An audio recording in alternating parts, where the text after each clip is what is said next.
Assalamualaikum warahmatullahi wabarakatuh. Saya Zuriatus Saadah dengan NIM 43040200034, Prodi Psikologi Islam, kelas 2B, IAIN Salatiga. Untuk memenuhi tugas UAS tafsir ayat psikologi, saya akan menjelaskan sedikit materi penjelasan mufasir terkait penafsiran ayat-ayat Al-Quran tentang proses penciptaan manusia, pertumbuhan, dan perkembangannya. Yang pertama, tafsir Quran Surat Al-An'am ayat 2 yang bunyinya Bismillahirrahmanirrahim. Huwallazi khalaqakum min tinin summa qada ajala wa ajalun musamman indahu summa antum tamtarun, yang artinya, dialah yang menciptakan kamu dari tanah. Sesudah itu ditentukannya ajal atau kematianmu, dan ada lagi suatu ajal yang ada pada sisinya, yang dia sendiri yang mengetahuinya. Kemudian kamu masih ragu-ragu tentang berbangkit itu. Pendapat mufasir.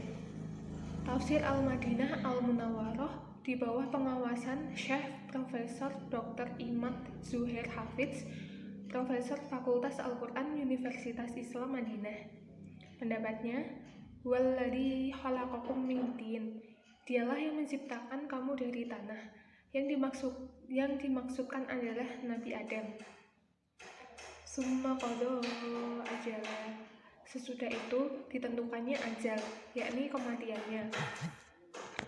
Wa ajalun musamman indahu, dan ada lagi suatu ajal yang ada pada sisinya, yakni hari kiamat. Pendapat lain mengatakan yang dimaksud dengan ajal yang pertama adalah masa berlangsungnya dunia, dan ajal yang kedua adalah umur manusia sampai waktu kematiannya.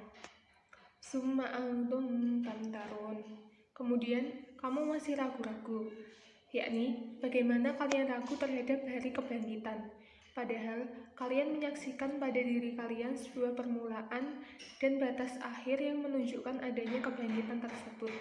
Karena barang siapa yang menciptakan kalian dari tanah dan menjadikan kalian makhluk hidup yang memiliki ilmu dan akal, dan menciptakan bagi kalian panca indera dan anggota tubuh, kemudian dia mengambilnya dari kalian dan menjadikan kalian mayat-mayat, dan kalian kembali menjadi benda mati seperti sedia kala, maka dia pasti mampu untuk membangkitkan kalian seperti sedia kala, kemudian mengembalikan arwah-arwahnya.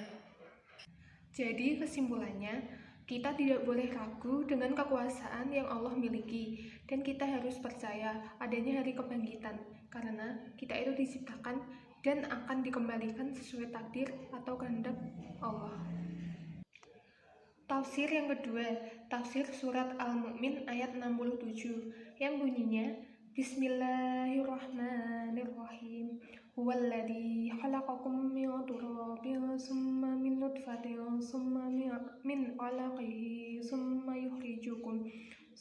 yukhrijukum tiflan summa litablughu ashuddakum summa litakunu syuyukha wa minkum may yutawaffa min qabl wa litablughu ajalan musamman wa la'allakum ta'qilun, yang artinya, dialah yang menciptakan kamu dari tanah, kemudian dari setetes mani, sesudah itu dari segumpal darah, kemudian dilahirkannya kamu sebagai seorang anak, kemudian kamu dibiarkan hidup supaya kamu sampai kepada masa dewasa, kemudian dibiarkan kamu hidup lagi sampai tua. Di antara kamu ada yang diwafatkan sebelum itu. Kami berbuat demikian supaya kamu sampai kepada ajal yang ditentukan dan supaya kamu memahaminya. Pendapat mufasir. Tafsir Jalalain. Dialah yang menciptakan kalian dari tanah, yang menciptakan bapak moyang kalian yaitu Nabi Adam dari tanah liat, kemudian dari setetes nutfah, yakni air mani, sesudah itu dari segumpal darah, yakni dari kental, kemudian dikeluarkannya kalian sebagai seorang anak. Lafaz tiflan, sekalipun bentuknya mufrad atau tunggal bermakna jamak, kemudian dibiarkannya kalian hidup supaya kalian sampai pada masa dewasa, masa sempurnanya kekuatan kalian, yaitu di antara umur 30 sampai dengan 40 tahun. Kemudian dibiarkannya kalian hidup sampai tua, dan dibaca suyuhan atau siyuhan. Di antara kalian ada yang diwafatkan sebelum itu. sebelum dewasa dan sebelum mencapai usia tua. Dia melakukan hal tersebut kepada kalian supaya kalian hidup dan supaya kalian sampai pada ajal yang ditentukan, yakni waktu yang telah dibataskan bagi hidup kalian, dan supaya kalian memahami bukti-bukti yang menunjukkan kekuasaannya, kemudian kalian beriman kepadanya. Jadi kesimpulannya, kita dilahirkan sebagai seorang anak kecil yang kemudian mengalami pertumbuhan dan perkembangan dari dewasa hingga tua. Namun, tidak semua manusia bisa hidup, tumbuh, dan berkembang hingga tua, karena ada yang diwafatkan sebelum itu. Semua itu tergantung takdir yang dimiliki setiap manusia. Manusia sendiri pun tidak tahu takdirnya masing-masing. Jadi, hendaknya ketika kita masih diberikan kesempatan hidup, kita harus beriman kepada Allah. Tafsir yang ketiga, yaitu tafsir surat Al-Mu'minun ayat 12-14, yang bunyinya, Bismillahirrahmanirrahim. Walaqad khalaqnal insana min sulalatin min tin. Summa ja'alna nutfatan fi qararin makin. Summa khalaqna nutfata 'alaqatan fa khalaqna al-'alaqata mudghatan fa khalaqna al-mudghah fa khalaqna al-mudghata 'idhaman fa kasawna al-'idhama lahman summa ansha'nahu khalqan akhar fatabarakallahu ahsanul khaliqin.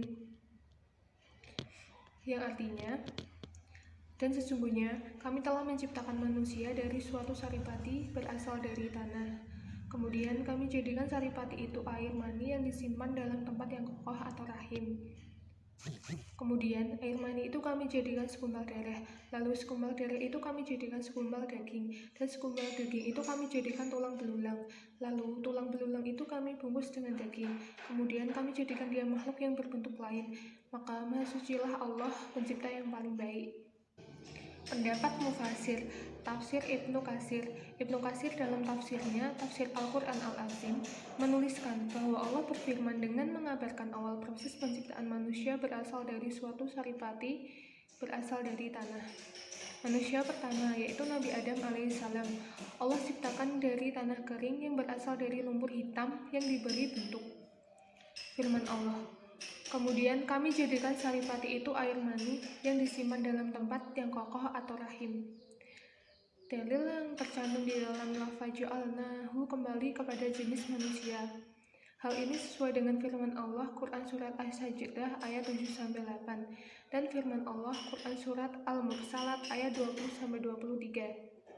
Yang dimaksud dengan sampai waktu yang ditentukan adalah sampai masa tertentu dan batas waktu tertentu, hingga air mani itu menjadi kokoh dan berproses dari satu keadaan kepada keadaan yang lain, dari satu sifat kepada sifat yang lain. Oleh sebab itu, Allah berfirman, kemudian air mani itu kami jadikan segumpal darah. Air mani yaitu air memancar yang keluar dari tulang punggung laki-laki dan tulang dada perempuan yang terletak di antara tulang selangka dan tulang di bawah payudara. Kemudian kami buat menjadi segumpal darah yang berwarna merah dengan bentuk yang memanjang. Ikrimah berkata, sesuatu yang melekat berwarna merah itu adalah darah. Firman Allah, lalu segumpal darah itu kami jadikan segumpal daging.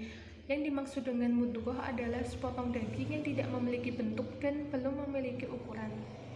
Adapun firman Allah, dan segumpal daging itu kami jadikan tulang belulang. Maksudnya lalu segumpal daging itu kami bentuk menjadi sosok yang memiliki kepala, kedua belah tangan, mempunyai dua kaki, lengkap dengan tulang-tulangnya. Urat-urat syarafnya berikut urat-urat lainnya. Firman Allah, lalu tulang belulang itu kami bungkus dengan daging.